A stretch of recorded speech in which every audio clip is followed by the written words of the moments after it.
Nakikita mo ba ang sarili mo? Kung oo, ganyan ang itsura nang wala na namang pera. Balikan man ang hirap, luhat. Lahat, ito ang paborito kong desisyon at... Dito tayo napadpad ngayon sa may parting Novaliches, papasok ng NLEX, no? At ito, yan. At susubukan natin na maghanap dyan ng bonsai material sa gilid ng kalsada. Pag napaligiran ng ingay at Gusto mo bang magkaroon agad ng bonsai? Bumili ka! It's another vlog at isang panibagong kwento na naman ng paghahanap natin ng bonsai material. At syempre, uumpisahan natin ito sa pamamagitan ng isang kasabihan na kapag may isinuksok, may mandurukot. Hindi natin alam kung gaano kalayo tayo ipapadpad ng biyahe nating ito. At sana dyan sa medyo unahan na yan ay makakita na tayo ng bonsai material. Basta tayo tsaga-tsaga lang kasi may kasabihan nga kapag ka may tsaga, may nilaga. Kapag may nilaga, may buto. Pambihira, parang pamilyar na sa akin tong party na to ah. Parang papasok na to ng NLEX ah. Baka mamaya mapasok tayo dyan sa NLEX eh. Naghahanap lang naman tayo ng bonsai material. Medyo nakakainip na ah. Kung sa monumento siguro ako pumunta dun sa mga 10th Avenue, mga 6, 7 ganyan avenue no. Baka nakakita na, kakakuha na ako. Samantalang yan no, dyan sa mga gilid na yan no. Wala man lang naliligaw kahit isa. Eh siguro masipag yung mga street sweeper dito kaya mga construction worker dito na nililinis yung mga gilid na yan no. Oh, wala talaga oh. Siguro malayo-layo na rin yung natatravel natin na yan no. Wala pa rin ako makita kahit isa man lang. Kaya naisip ko na pumunta ulit sa may parting service road no. At doon parang meron akong naaalala na nadaanan ko dati. At pwede natin yung tingnan, baka makakuha tayo. Pero puputo lang tayo ng sanga doon eh. Parang ganun. At ito, huminto tayo dito. Tingnan nyo. Pwede tayo rito kumuha ng cuttings. Hindi ko lang alam kung anong type ng baliti ito. Ayan oh.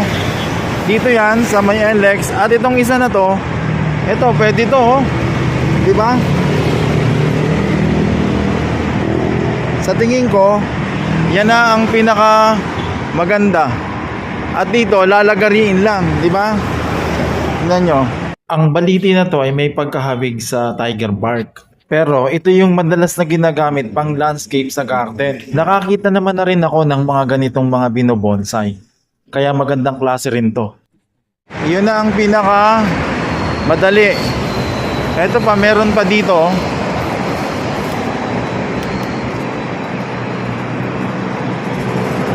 Parang maganda rin. So, dalawa. Ito oh. Nagkaroon na rin ako dati ng pyesa ng ganitong species, no? Medyo may selan din to ah. Ayaw nito yung tinatanggalan lahat ng dahon. O, di ba? Ganda, no? At ito pang isa oh.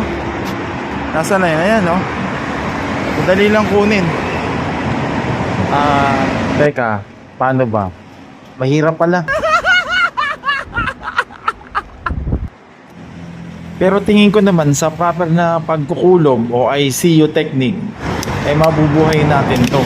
Dapat mabuhay natin to kasi napakaganda ng mga nakuha nating cuttings. Ayan no, di ba?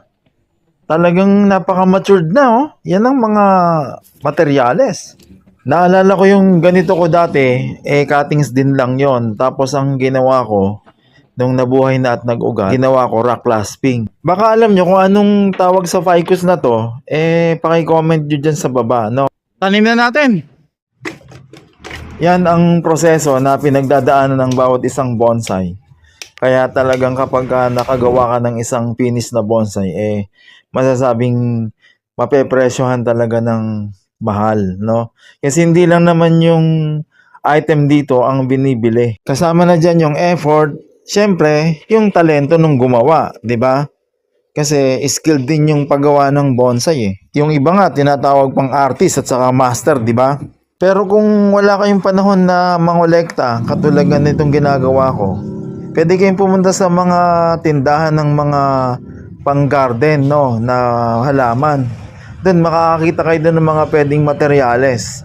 Tapos yun na mismo ang i-convert ninyo sa isang bonsai materials na iti-training, 'di ba?